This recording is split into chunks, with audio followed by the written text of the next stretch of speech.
Hey guys, I'm making a green smoothie pancake.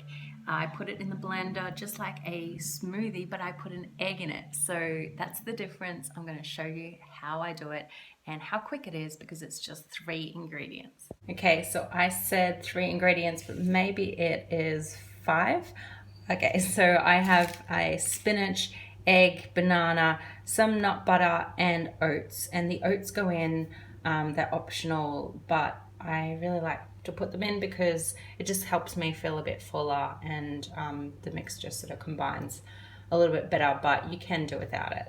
Here it is, all into the blender. It's going to take 10 seconds. Okay, this is done. It had 10 seconds in the blender.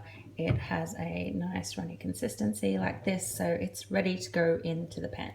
So just like a normal pancake, I'm waiting for it to bubble and there to be bubbles all through the top layer to let me know that it's ready to be flipped. Here it is. It looks beautiful. It really worked out. It is ready, and I'm going to make myself a cappuccino while I wait. Here it is. It's all done. I added some yogurt on top as well as some berries and a little bit more of that cashew and coconut butter. So I hope you guys enjoy this recipe.